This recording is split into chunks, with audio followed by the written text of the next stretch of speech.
Everybody's heard about the bird. Bird, bird, bird. The bird's a winner when a bird, bird, bird. Bird is a winner when a bird, bird, bird. Welcome to the Outer Limits of Inner Truth Radio Show. OuterLimitsRadio.com. I'm your host, Ryan. Tonight we're going to present an introspective analysis on TV's Family Guy. Family Guy is a very popular American TV program, cartoon, and it's just insanely funny. I remember watching it back in 1999, and no matter how upset or sad I was, it always snapped me out of a mood. So today people go to doctors and they say, oh, I'm depressed. And they say, well, here, take a pill. And I say, don't take the pill. Watch Family Guy first, because it'll probably have an even more profound and greater impact. And when I was watching the show, in addition to laughing my ass off, I found that there were a lot of messages, deep messages, believe it or not. And I wanted to explore those messages and see if I was just crazy or if there was actually something there. And there was. So we interviewed several psychologists. We interviewed a civil law attorney. We also interviewed spiritual teachers. And to top it off, we actually were able to interview two actors and an executive producer on Family Guy. That's Alex Salkin and Kevin Biggins. Now, the executive producer, Seth MacFarlane, I think he's a creative genius, but he seems to be a very deep individual. I happen to love a gentleman named Neil deGrasse Tyson. He does a lot of TV shows about the cosmos and exploring the galaxy. And Seth MacFarlane happened to be an executive producer on one of the shows that he did. And the stuff that Seth MacFarlane does, I think that he's very deep and very creative, but he's also a seeker as well. So it does not surprise me at all that when we did our analysis tonight that there are a lot of deep hidden messages. So the Outer Limits of Inner Truth Radio Show proudly presents an introspective look on TV's Family Guy. Joining us now is Kevin Biggins. How you doing? Doing unbelievable. Mr. Biggins has written for Tosh.0, The Cleveland Show, TV Movie Awards, and he is co-executive producer on Family Guy. You can learn more about Mr. Biggins. Yep, you can learn more about Mr. Biggins by going to his Twitter feed, and that is at The Big Idea, and that's with two G's. Mr. Biggins, great honor to have you on the show today, sir. Thank you for being with us. Thank you very much. Thanks for having me. I appreciate it. Oh, you're welcome. As far as Family Guy goes, what has been your perspective about the humor in the show? Why do you think the show has been so popular for so long, and why do you think so many people have enjoyed it for so many years? Well, probably just the pacing of it, and the cutaways and flashbacks that we do throughout the episode. We're able to stay current and reference, just anything from our childhood and just things that are recognizable that people remember, and putting a humorous take on that, I think has allowed it to stay, in pop culture and stay relevant and stay popular. So it's really fun. Good. And do you see, when you guys are coming up with some of the ideas and the jokes, do you find that it is a personal challenge for the staff to put a funny perspective on something particularly dark, such as, a prom night dumpster baby, when you guys did that song, which was ridiculously well received? Right. Yeah, absolutely. I mean, it's, my whole, I enjoy making people laugh, and I get a great, kind of a high from that. And whether it's, doing stand-up or writing, and I think that's what all the writers on Family Guy have in common. I mean, and Seth and MacFarlane, and in doing his movies and everything, and it's, there's no reason to. I mean, that's our job, is to put a humorous take on something that is maybe a little bit of a bummer, like aborted fetuses, I guess. But a lot of the humor is dark, I guess people call it, twisted. I don't like to really use that term, but you guys are making jokes in light of things that are that maybe people particularly cringe about. You said that you do comedy. Do a lot of other people that are writers for the show, are they also stand-up comedians as well?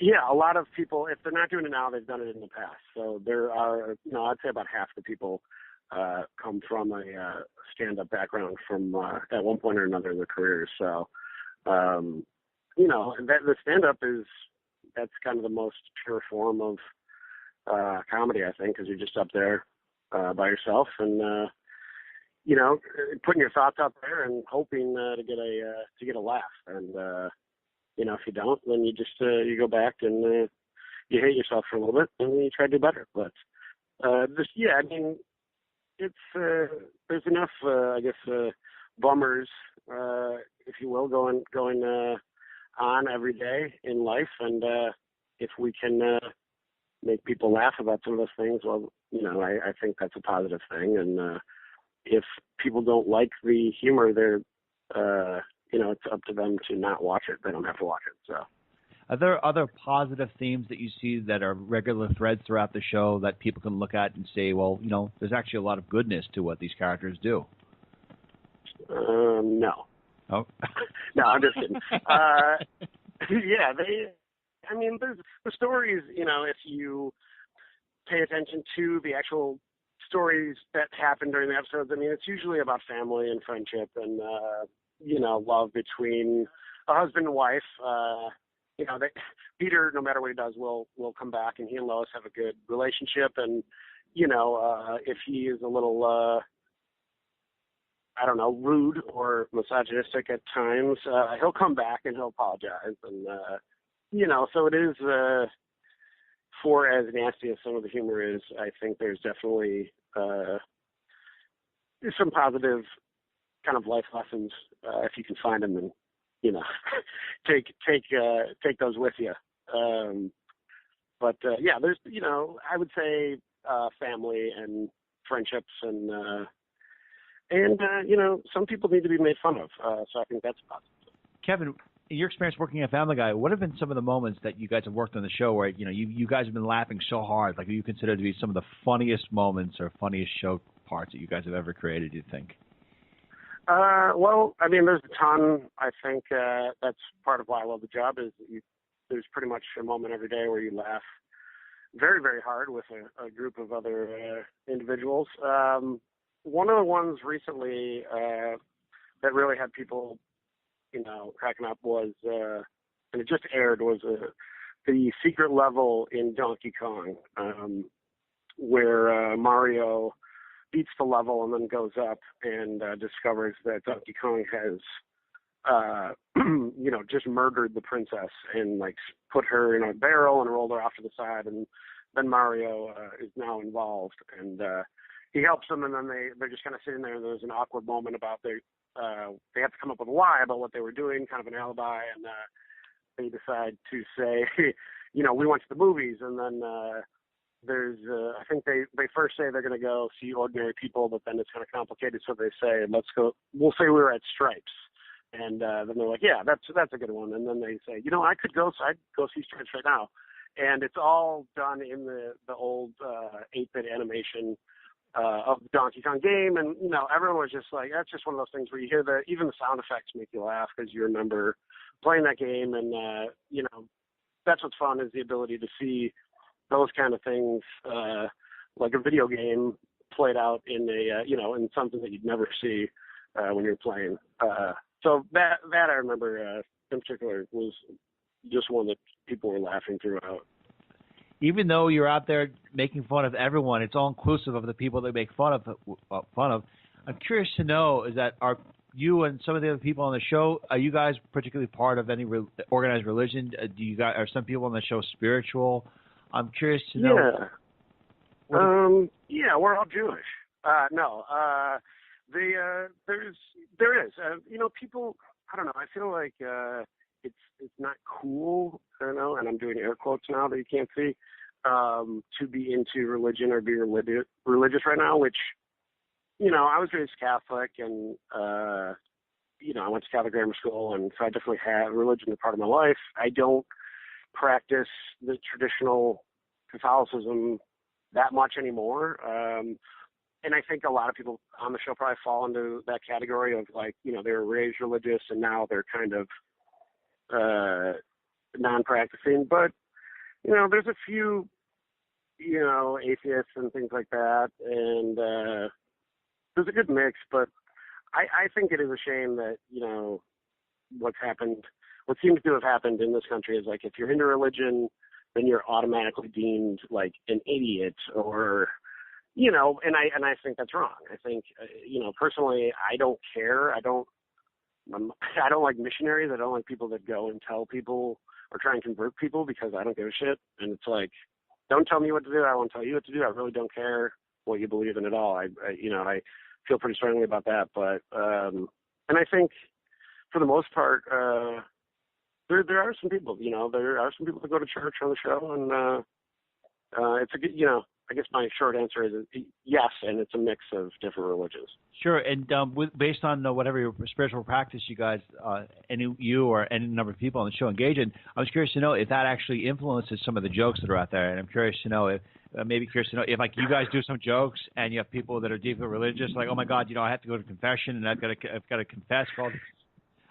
I think there's more of there's usually a cringe, or, you know, we get the sense of like, that one's not good for karma, but, you know, whatever. We're kind of putting it out there.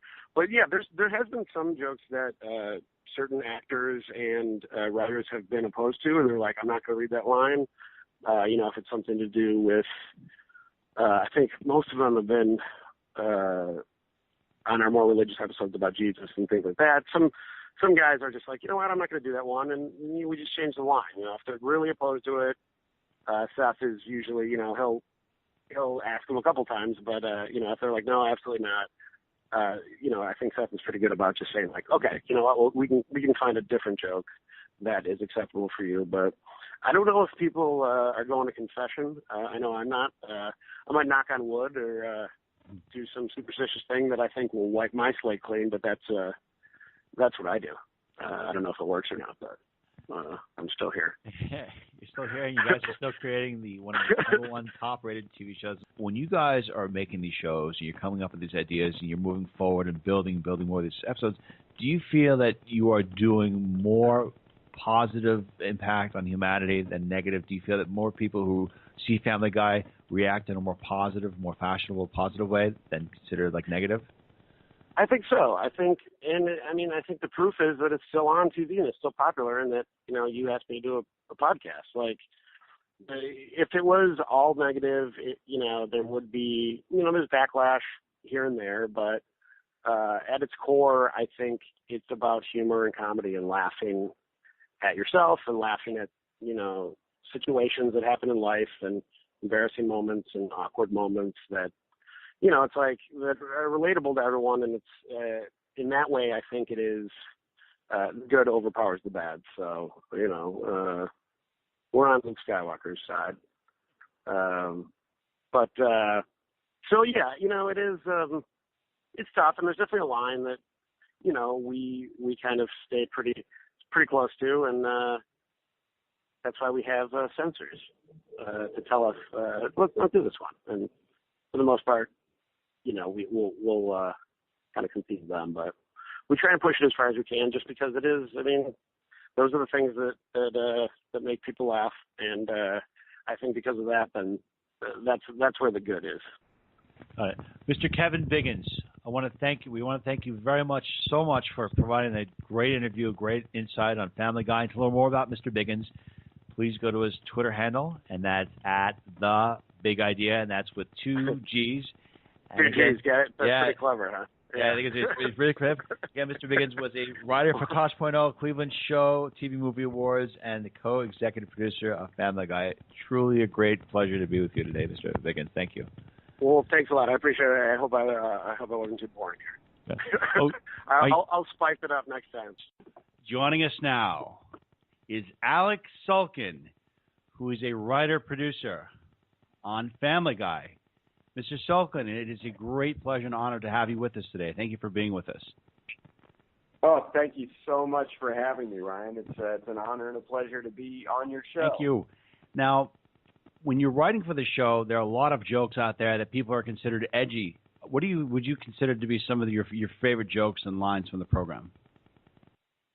Oh, well, you know, obviously you're talking about a show now that's been on the air for, I think we're in season 13 now. So there are so many. The show has made me laugh time and time again.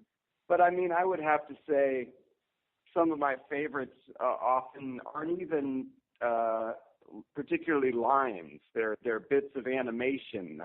One of my favorite things that always makes me laugh was when you may recall there was an episode where there was a dead frog that Peter was trying to get out the window, and he was trying to scoop it up delicately with his shoebox time and time again, and he couldn't get it out, and that we call those jokes TOSATs. It's an acronym for I can't even remember what it stands for, but it's something about taking your time, and so that made me laugh very hard.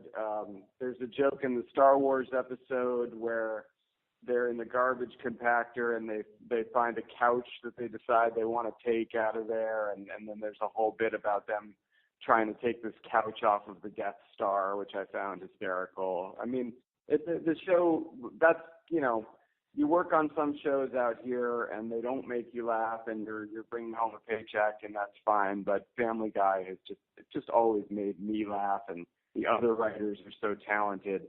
So, it's been a pleasure working there. And when you're coming up with these jokes, which seem to be very timely, they're very cutting edge, what is the process for which you guys come up with these humor? Are you guys thinking about what an audience will like, or do you put out what you personally find funny and kind of relay that in communication to how it will relate to a general audience?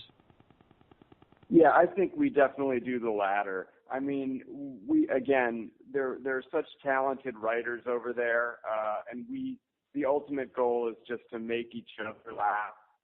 And if we can do that, we know that we're probably going to make our fan base laugh as well. So I would say that if we can make each other laugh, that's the stuff that ends up in the show, and that's the stuff that ends up being the best stuff in the show. Okay.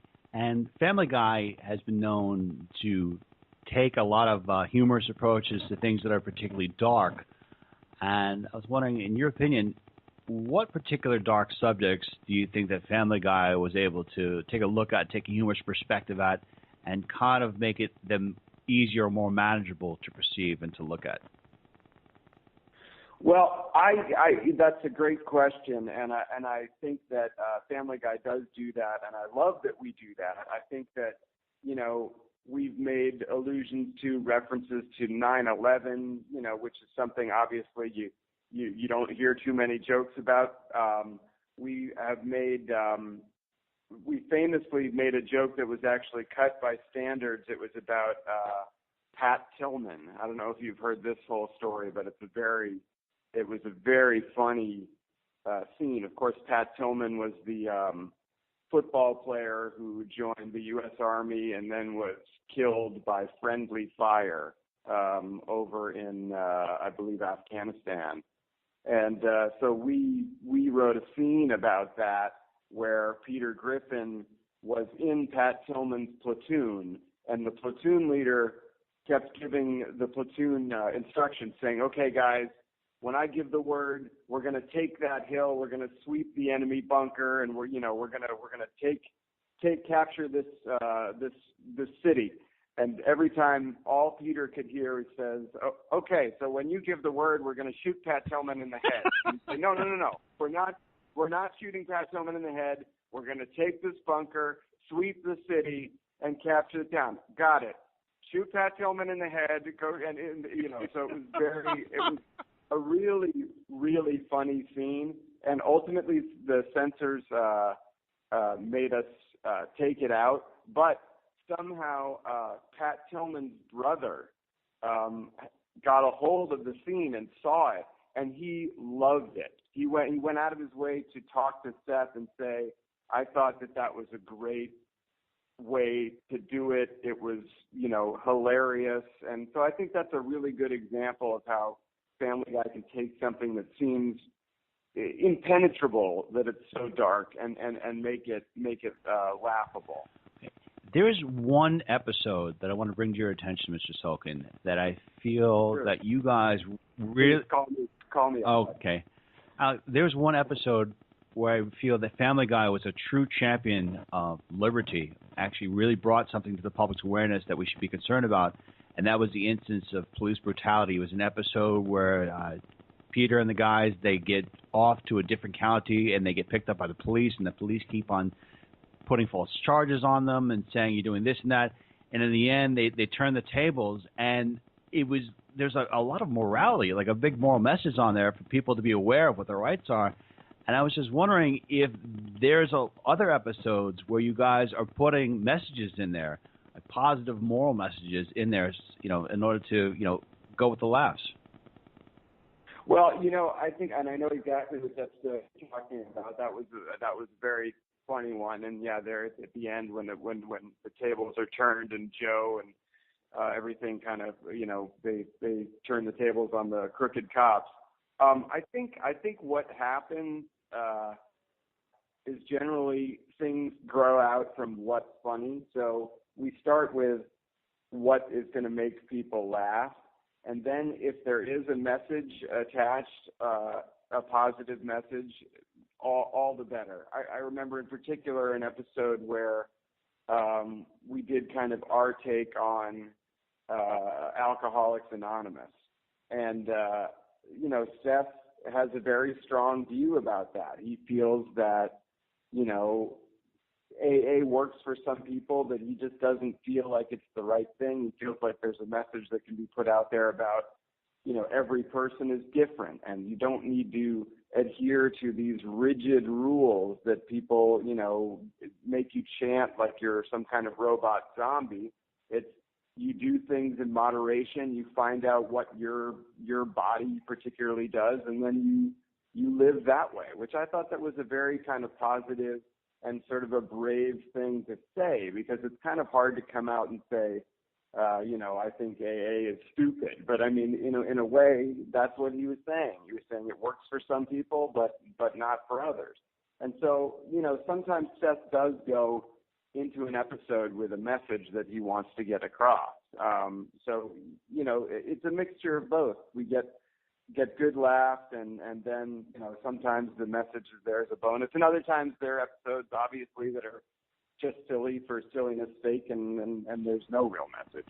Okay, there are people that criticize Family Guy, or they tend to say that what you guys are doing is you're perpetually imposing immorality on the public airways, or you're trying to harm and hurt people. Do you feel at any point in time that when you guys doing the show that there's any intention to actively hurt or harm another human being, or just to bring anguish to another human being? Absolutely not. I think that those organizations that there are many of them, but I think that, listen, they need a reason to exist. Or else, they're out of a job. And so a lot of times Family Guy is just a convenient target, and it's become so easy for them to find anything to criticize in the show. But we know, working for it, listen, if you meet Seth and knew Seth for any period of time, you'd know he does not have a malicious bone in his body. He's got many funny bones in his body, and they can sometimes tell, jokes that are on the darker side, but he never wants to hurt people. He, has very kind of liberal social views. He definitely wants, people to get along. He hates violence. There's never a show where we go into it saying we want to hurt these people, or we really want to attack these people. And if we attack anyone, it's only comedically. Yeah, and notice about the show too is that you guys attack everyone. You guys go after everyone. You guys, it's kind of like it's equal. Totally right. That's a great point. That's totally true. Now, have you guys ever gotten responses from any member of religious organizations actually praising you guys and saying that you guys were actually doing a lot of good and that you're bringing a lot of laughter where laughter wasn't sound before?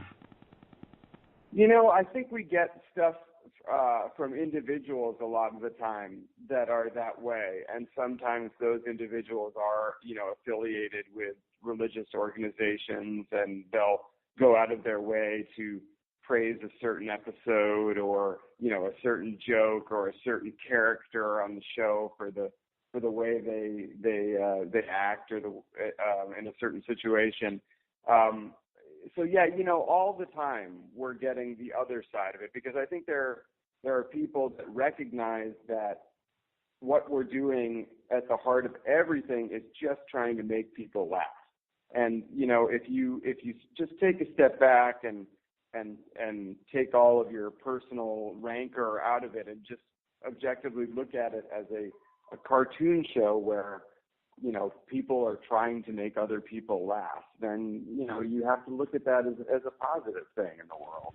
Mr. Alex Sulkin, that was a real fantastic interview about Family Guy. Thank you so much. And Alex, where can people learn more about you? Where can they learn more about me? Do you have a Twitter feed, or is there a website they can find? Oh, yes. I have a Twitter feed. It's at the Sulk on Twitter. And, you know, I'm up on there making jokes most days. And, you know, other than that, you know, just watch Family Guy. You can go and see the movie Ted or the sequel coming out this summer. But, yeah, that's basically me. Thank you so much. Thank you, Ryan. Joining us now is civil rights and workplace attorney Scott Barron. You can learn more about him by going to his website at barronlaw.com. That's BEHREN law.com. Mr. Barron, what can you tell us about some of the messages that are being relayed in Family Guy? Well, I think that a lot of the Family Guy episodes are specifically intended to further certain civil rights messages or make certain, you know, political commentary, and in many instances make religious commentary. I would say that one of the issues in a couple of the Family Guy episodes actually related to police brutality issues. And I don't remember the exact episode, but I know there was one episode where Peter was claimed to be Black Peter. And he got pulled over in the car, and they said, "You're the black guy we're looking for at the police." And Peter was like, "Yeah, that's me." And they're like, and then they call us, and as soon as even though it clearly wasn't black, and then they call him in, and they say, "The car is stolen." He's like, "Wait, it's not my car. The car's not stolen." And they're like, "Oh, he's resisting arrest." And then they start pulling him out and you know, beating him. So that was clearly, I think, a message for some of the issues that, you know, been happening over the years with civil rights and police forces. In addition, there was also one episode, a snippet where I think Peter and the family were touring in Los Angeles, and he got pulled over by the LAPD behind him, and the next thing you know, he's on the ground getting beaten by the LAPD, and Lois is filming it, and afterwards he says to the police, "Well, thanks a lot, guys. This is really going to make a great souvenir from our trip," and you know, Lois is thanking the police, and then the police go ahead and like, "No problem, enjoy your vacation." So again, I think clearly Family Guy there was trying to send a message about you know, the police brutality kinds of issues. Even though Family Guy is a cartoon, do you feel that by putting these messages in their episodes that they are able to educate the public to a degree of, you know, what they may feel is really happening, or make them more aware of civil liberties and personal freedom? Oh, absolutely. I mean, I think there's a reason why Seth MacFarlane puts all of these political and religious and civil rights messages in his shows, and because I think, number one, he's got probably an equal number of, maybe more adults watching that program than kids. I think, number one. You know, number two, he knows the popularity of the show and knows that it's a good way of conveying, you know, these types of messages to a large audience. So yeah, I mean, he doesn't do it. I think either. I also doesn't do it in a like a lecturing kind of way. You shouldn't do this or you shouldn't do that. It's kind of like a sarcastic mockery of, hey, look at how ridiculous this whole thing is. Maybe this isn't the way it should be done. At least, you know, that's my opinion. And the last question I have is, what types of civil liberties and, you know, freedoms do you feel Family Guy kind of emphasizes throughout the course of the show? Like, what areas of, let's say, the Constitution do you think Family Guy will touch upon? Well, I mean, I think there's been, I mean, aside from, the police types of issues, I think there was a lot of issues relating to racism, and I think Cleveland, the black character, they try to address a lot of issues of, racism with him in various episodes.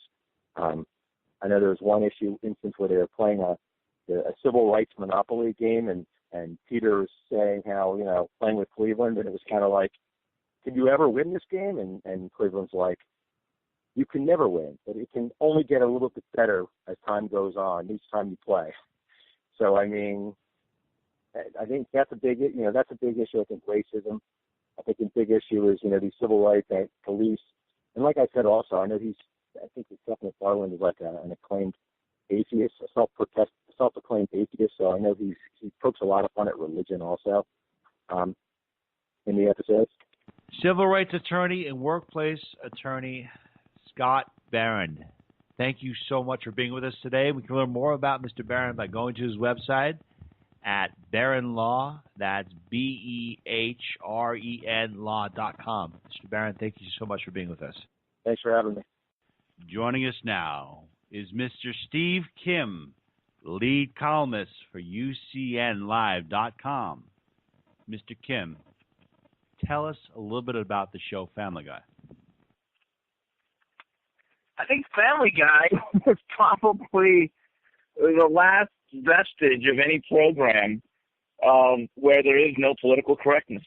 I think it's funny, it's profane, gives you some social commentary, but I just love the fact that there really are no sacred cows on that show. And at times, and part of the fun is that it is cringeworthy. And, I've watched it since the very first episode. I remember when it first came out, it was after the Super Bowl between the Broncos and Falcons. So that had to be, January of 1999. And, as someone who grew up in the 80s, the pop culture references, to me, those are the funniest parts of the show.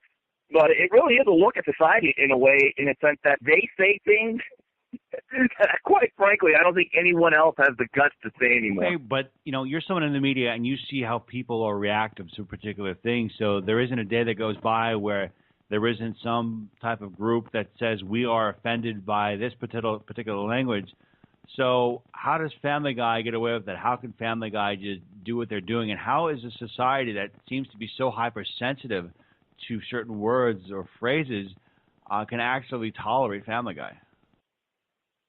You know why? Because I don't think Family Guy cares. I don't think Seth MacFarlane particularly cares about being popular. I think he realizes that as a satirist, that, this is not a popularity contest.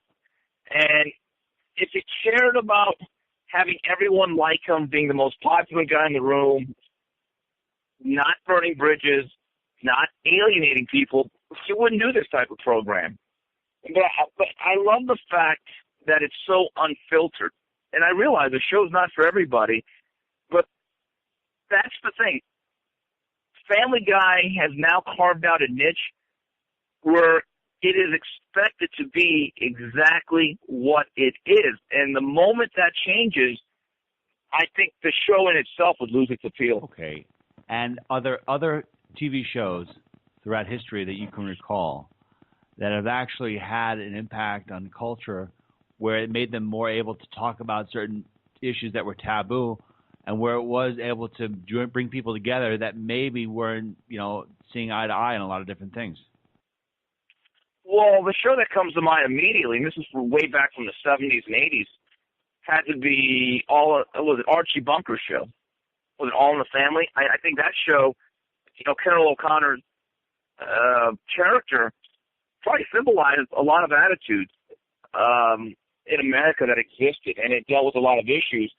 But that show wasn't necessarily trying to be satire. It was a sitcom that dealt with a lot of realistic situations.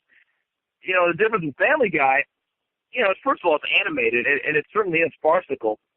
But shows like this to me are valuable. I don't think the thing that I miss about television or most entertainment forms is that everything is scrubbed so clean. It's so sanitized to the point of being antiseptic. And a lot of shows are afraid to laugh at themselves, and I don't think any show has been unafraid to laugh at itself quite like Family Guy. But, going back to All in the Family, I thought that show was really great. But if you watch the reruns now, there's at least a joke or two or a statement that nowadays I don't think any network would allow that on their airwaves. Mr. Steve Kim, lead columnist for UNCLive.com. Thank you so much for being with us today. Really appreciate it. Anytime. Thank you very much. Joining us now is psychiatrist Dr. Carol Liebman. Learn more about her by going to her website at drcarol.com. Ms. Liebman, what can you tell us about the benefits of laughter, and have you noticed some cases over the years of treating patients that laughter has actually been an effective means of treating a number of ailments? Absolutely. In fact, Reader's Digest had it right a number of years ago when they had a column in their magazine called Laughter is the Best Medicine, because it is. It's similar to exercise. It stretches your muscles, it increases your pulse and your blood pressure, it increases your breathing, which increases the oxygen to your tissues, and it increases your immune response. And 10 to 15 minutes of laughter burns 50 calories. Okay. So can you laugh yourself thin? Yes, you can, which is a lot. Not if you're sitting there with bonbons, however, looking at comedies and eating bonbons. How does one lose weight off laughter? How long do you have to laugh? And can you laugh with Family Guy? Well, you need to. It's not a very practical way. It's a fun way, of course, to lose weight, but it's not a practical way since 10 to 15 minutes only burns 50 calories. So you'd have to laugh for a very long time. But of course, that's not, an unpleasant thing to do. Norman Cousins is the best example of the power of laughter, because some years ago he was diagnosed with ankylosing spondylitis, which is a crippling and irreversible disease of the spine. It's very painful.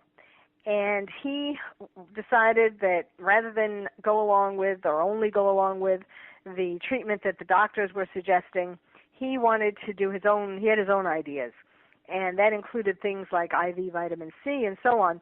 But it mainly included watching nonstop comedies, the Marx Brothers, Candid Camera, movies and television shows that he enjoyed, that he especially made him laugh especially. And so he would find that 10 minutes of laughter would give him 2 hours of pain-free sleep, which is another property that laughter has. It makes you forget about or changes your body in a way that you don't feel the pain as much. And that disorder was a painful disorder of the spine. So it was very serious. And he wrote about this in a book called Anatomy of an Illness. Okay. And he did cure himself, and laughter was a very big part of that. So let's say that somebody watches a show like Family Guy, and they're watching it and they're laughing, theoretically speaking. If they're pretty sick, do you think that one way into someone that they just sit there and laugh and don't do anything else that their doctors recommend? I think even Norman Cousins did some of the things at least that his doctors recommended. But certainly it has, for all the things that I was saying before, like exercise, getting more oxygen to your tissues, improving your immune system. There are all of these benefits that anybody could benefit from, whether they know that they're ill or not. And, people have different television shows and different movies and different jokes that they find funny. So you need to sort of find the thing that you key into. Some people, of course, would find Family Guy hilarious, and then that would be the show for them to make them to have the best benefits for them. I am kind of one of my favorites right now is Big Bang Theory, and it's so interesting because you are familiar with that too, right? Yeah. Even though it's pretty much the same story again and again, although every time it's a different little twist, but it's sort of connecting with the characters. Sheldon Cooper is a narcissistic guy who has Asperger's syndrome, and even though he's what makes it funny is that he's so socially awkward. He's this brilliant scientist, but he doesn't know how to interact with people. And viewers relate to him, identify with him.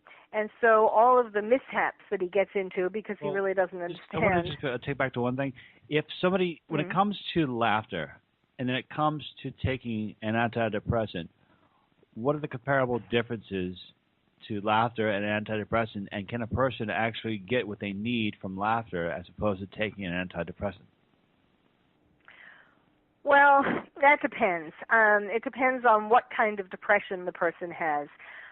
However, I can say one thing, that just taking antidepressants is not enough to cure anybody's depression. They need to be in therapy as well.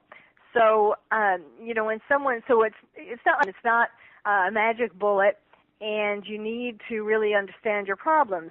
So for some people, for a mild type of depression, certainly having a nightly dose or daily dose of some kind of comedy or a movie, a television show, or especially what's good is being with other people. There is a part of the benefit is when you're with other people and you're laughing together with other people. Now, that could theoretically be watching television together with your family, or it could be in a social situation, a group where people are telling jokes. And it's also the benefit of having this social support that reinforces the benefits of laughter. Dr. Carol, thank you so much for being with us today. And to learn more about you, please go to our website at drcarol.com. Thank you so much. Joining us now is Dr. Leslie Bethwish, psychologist and author. We can learn more about her by going to her website at lovevictory.com. Ms. Bethwish, what can you tell us about Family Guy from a psychological perspective? This is a great topic. I love all these adult cartoon shows.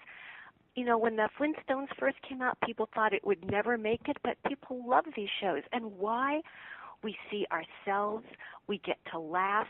We get to boost our mood. There's so many benefits to watching any comedy, but especially this show. This show has a special place in terms of history of television.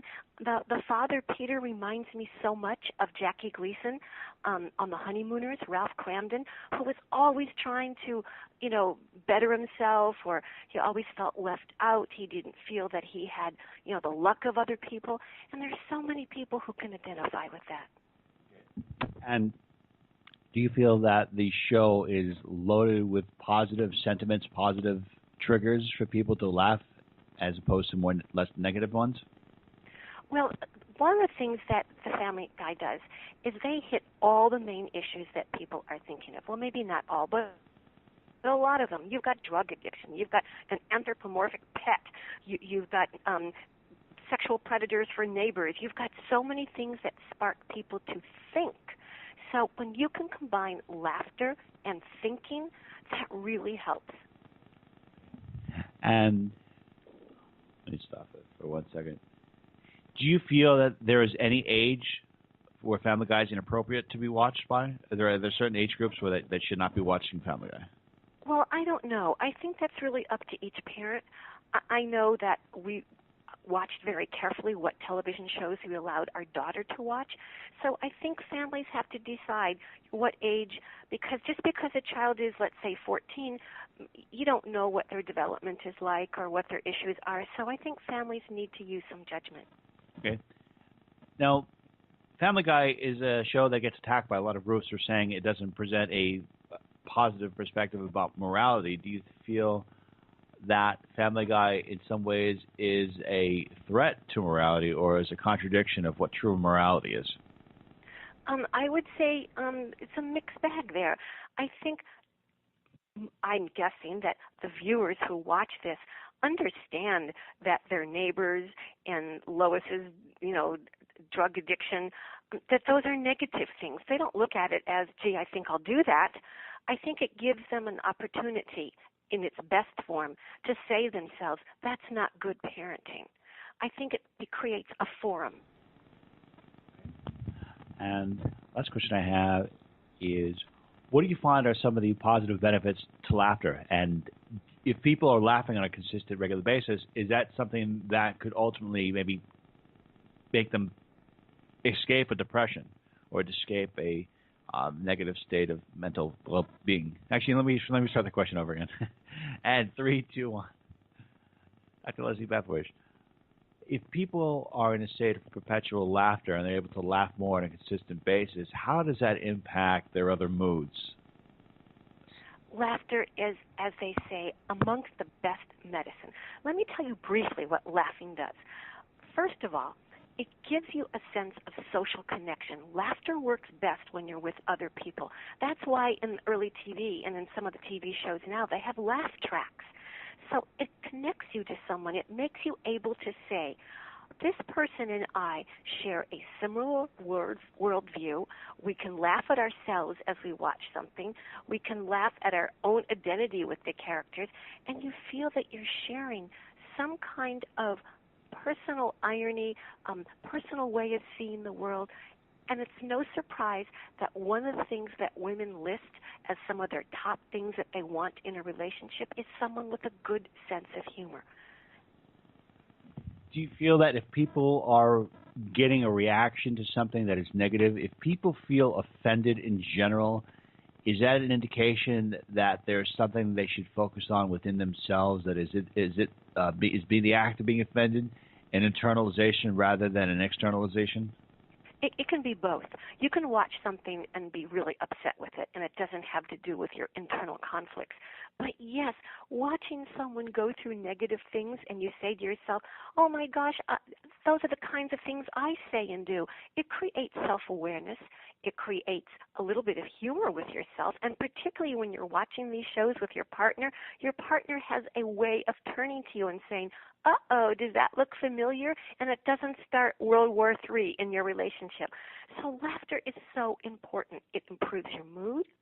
It's been used to mask pain. It shares bonds and creates a stronger point of view with your partner. And finally, jokes and irony helps you learn and think. Dr. Leslie Bethwish, it was a real great analysis. And to learn more about Ms. Bethwish, please go to our website at lovevictory.com. Joining us now is Dr. Elaine Rodino, a psychologist. Mrs. Rodino, what can you tell us about Family Guy?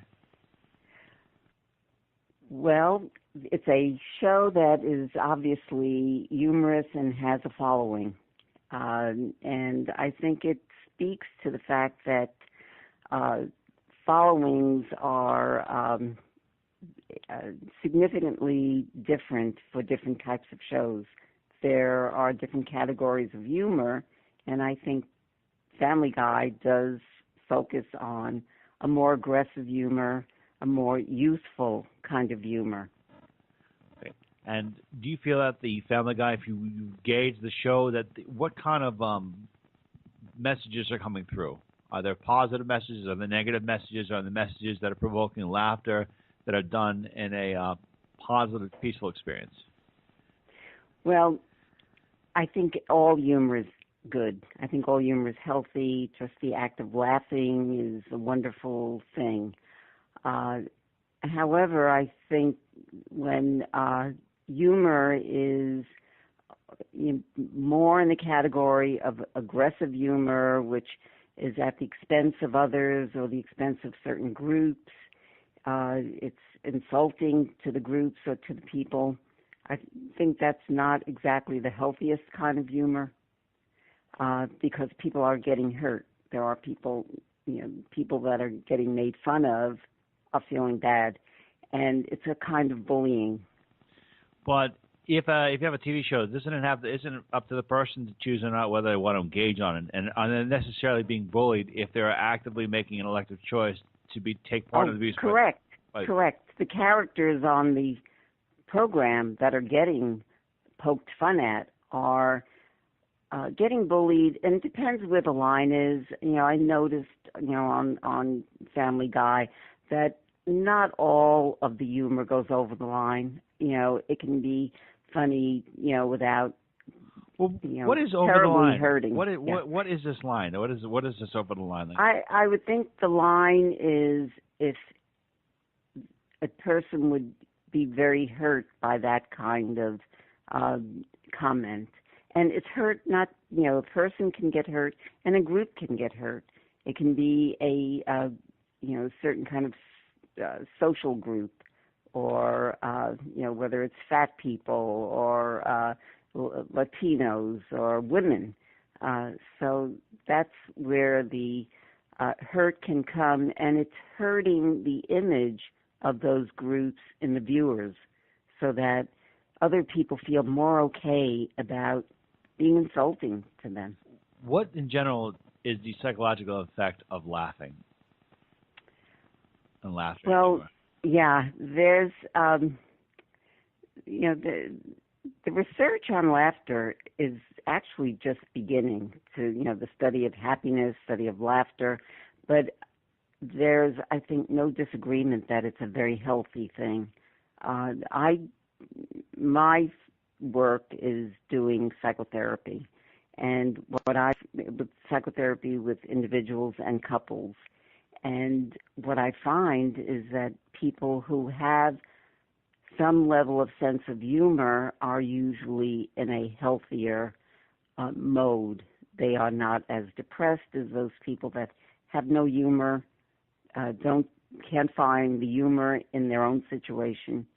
So if people can find that, and couples that can come in really in a lot of stress and a lot of difficulty going on, if there's some level of finding some humor, it's usually a good sign of their relationship and their mental health. Okay, and in the same token, we just talked about something before about people who hear a word or they hear a joke and they get hurt by it. If a person can laugh at something about themselves, what does that speak about that person? And if a person can laugh about that, are they in essence becoming more powerful or taking control over any pain that word or situation could potentially cause them? If they laugh at it in a real, genuine way, they haven't been hurt by it. If they are pretending to laugh because they feel pressured to laugh, that's not a good thing either. But if they are laughing at it and it's not causing them to have a negative reaction, do you feel? That's great. That's very good. Being able to laugh at oneself is, that's another kind of category of humor. And I think, there are many comedians that will kind of put themselves down, this self-effacing humor. And, that's a category of humor. Dr. Elena Rodino, thank you so much for being with us. Joining us now is globally respected psychic medium, Miss Carrie O'Connor. We can learn more about Miss O'Connor by going to her website at carrieoconnor.com. Miss O'Connor, what can you tell us about Family Guy? The Family Guy, Ryan, is one of those shows that enter into the earth plane to shake people's foundation. And when critics say that it's negative, it brings in a negative message, I see totally opposite. When any kind of energy enters the earth and it goes right to the root, right to your foundation, and it shakes you up, it's getting you to see beyond limited belief systems. Humor is the best medicine that we've had. Laughter is the best medicine. People have literally cured cancer from laughter. So Family Guy is for everybody. I remember when my son first asked me to look at it, and he was like 5 or 6, right? And it was supposed to be adult TV. And I did go in there with an attitude. But what I noticed through me and him watching it, he saw me laughing, and at first I was laughing behind my hand. And he moved my hand, and I saw this energetic tube going beyond me and my son that connected us right to our heart. He just melted and glowed because throughout the show, it gave us an opportunity to connect in that heart energy, to use humor. And he was getting a kick out of it. I mean, he was 5 or 6, so he liked the humor that seemed naughty or bathroom talk or just all the stuff that they do. But I also saw that they do shocking things on there to shake people up so they could go beyond their limited belief system. And that is always a celestial thing. For us, we were here in this lifetime in particular to go beyond what I call the human doings, that we get into these belief systems that are very limited and not adapt to open ourselves up and open our heart in particular, taking that laughter in, seeing the bigger message, getting to see the humor above what could appear crass to some people, and not taking it too seriously. They don't get hooked into the judgmental energetic posture, my way, highway. This is the way it is. This is humor. This isn't humor.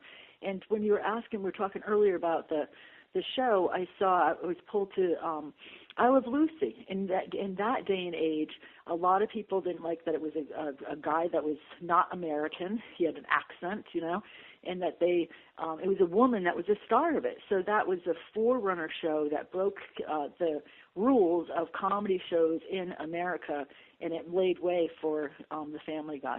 So these are shows that come into this earth to wake people up, to tap into the heart, to see the humor, to go beyond judgment. And judgment just keeps you locked into not being able to see the lighter part of life. It makes you not laugh. No. As somebody who perceives auras, perceives visualizations of the human body, what happens, energetically speaking, when a person laughs and laughs very hard? What is happening to their spirit? What I see, Ryan, imagine there's if you put your arm up on 45-degree right, that's let's say the veil that connects us to the spiritual celestial worlds is very thin there. 90-degree right. It looks like tubes open up on that side of the energy field that pours over the earth and humanity and individuals as they're watching the show, and there's this gold, pink, purple energy that comes down. It goes right into their heart, and their heart looks all gold, and then it pushes up to the thymus area, which is considered the high heart, the place where we hold the ability to unconditionally love and accept ourselves, and that it opens up that space big time. And then the whole part of their lower energy fields, it looks like there's seat belts around it, so it keeps them in locked patterns. It unlocks those seat belts so they're not driven consciously or unconsciously about human-made rules. So it goes to the heart of matters. It warms the heart. Very positive. It brings that gold energy is healing. Literally healing to the soul, body, mind, and soul. And especially the more it can seem like it pushes the envelopes, the more it shakes people up, the more people do protests. That, when you look at it all on the energetic level and just leave the personalities behind, you see gold waves raining down on the earth, raining down the individuals, and have an opportunity to open up that heart and have a sacred heart exchange. So there's something very spiritual about the Family Guy. Miss Carrie O'Connor, that was a fantastic and riveting analysis on Family Guy and humor. Thank you so much. And to learn more about Miss Carrie O'Connor, please go to our website at carrieoconnor.com. Thank you so much, Miss O'Connor. Thank you, Ryan. It's always my pleasure. Joining us now is the Astro Phenom, our astrologer, Miss Constance Stellis. You can learn more about Miss Stellis by going to her website at constancestellis.com. Okay, Ms. Stellis, we are doing a show about laughter. We're doing a show about Family Guy. So who better to do an astrological chart reading other than creator of Family Guy, Mr. Seth MacFarlane? What can you tell us about Mr. MacFarlane's chart? Well, first of all, he's a funny guy, but we know that. And his humor is, I would say, very specific to the sign of Scorpio. He is a Scorpio sun and a Scorpio moon, and Mercury is also in Scorpio. Scorpio, as I've said on other occasions, is perhaps the strongest sign of the zodiac because its basic thrust is transformation, and that energy must be transformed, otherwise it can stay inside and be quite self-destructive.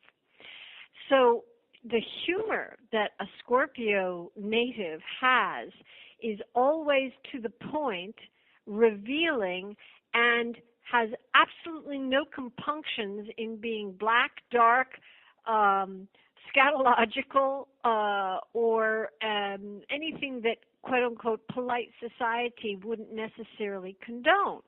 And that's not, that's native to him. That's his character. And it's like muckraking in journalism. If it's funny and it's disgusting, it's still okay with him. Because funny is the most important word.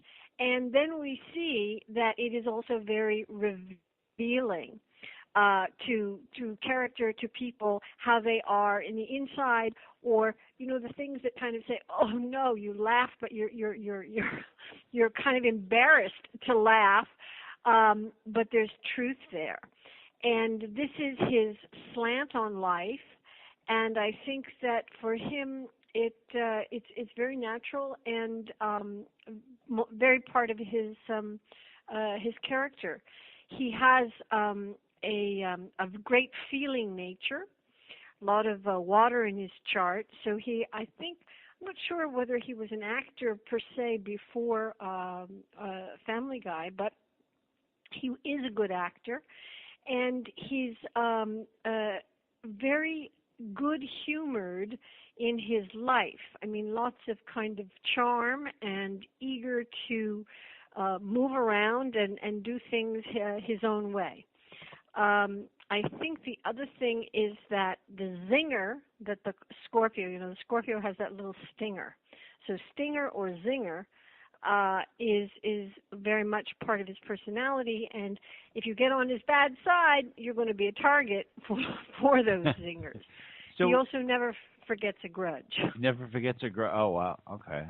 I'm curious to know that if he had not been born a Scorpio, if the entire theme of his comedy and show would actually change, if it would actually be Absolutely. This is an old-time example because I don't know if anybody remembers Red Skelton, who was, I was a tot when he was very, very famous. But he was a comic, and he was a Cancerian. And he was very funny, but his comedy was never pointed. Of course, it was a different time, too. It was way back, and if you see him in the movies like 40s, 50s, it was very gentle and lots of imitations that were kind of homey imitations. Let me trying to think of someone's more recent.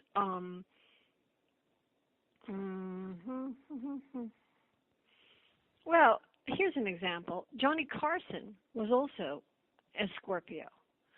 And so what we saw there was the zinger and the stinger, but at that period of time, there was a certain kind of accepted material. And every once in a while, there was this little naughty glint in Johnny Carson, and that Seth has made his kind of turf. Okay, do you see a comparable difference between Carson and McFarlane in terms of their charts? Do they have any distinctive grand similarities? Well, I don't have Johnny Carson's chart in front of me right now, but yeah, they were both they're both Scorpio. But I think that McFarland is more a rebel. One, he came at a different. He's performing now, working at a different time period, but he has an agenda with his comedy to reveal. And Johnny Carson was more involved with comedy, but he had all those guests, and he had a great kind of format in his show. So he had to be milder, but every once in a while he was just a crack up too. Seth has more latitude. If you look in Mr. McFarlane's chart and you see certain patterns about his trajectory, his astrological trajectory, do you notice anything that's in there that's similar to other people who are very successful? Yeah. He has a very tight square, which is a challenging aspect between Jupiter and the Sun and the Moon. Now, the question, similar to other people's charts, we don't have his birth time, so I don't have exactly his proper chart. And the beauty of astrology, I think, is that it's quite individual, but there are a few things that you can say in general for people who are very driven, and driven people, for good or for ill, are successful. And in his case, it is the fixed T-square. What that means is that he's got the Mars opposite the Sun and the Moon, square Jupiter. So he is unbendable in pursuing what it is that he wants, and he has the talent to accomplish it. Sometimes people are unbendable pursuing their desires, but they don't have any ability. That's not the case with him. And that T-square, it's not an easy.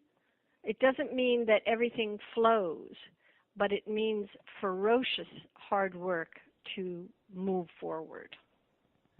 Miss Constance Stellis, thank you so much for your great astrological reading on Mr. Seth MacFarlane. And to learn more about Miss Stellis, please go to our website at ConstanceStellis.com. Thank you so much, Miss Stellis. Okay, everyone, that concludes today's edition of the Outer Limits of Inner Truth Radio Show. Special thanks to our incredible guests, including Alex Sulkin and Kevin Biggins from Family Guy. Special thanks, as always, to our virtues, Miss Carrie O'Connor, Miss Lisa Kaza, and Miss Constance Stellis. To learn more about the Outer Limits of Inner Truth Radio Show, please go to our website at OuterLimitsRadio.com. Till the next time we meet, my friends, wishing upon you an abundance of peace, love, and beers. Take good care, and thank you so much for listening.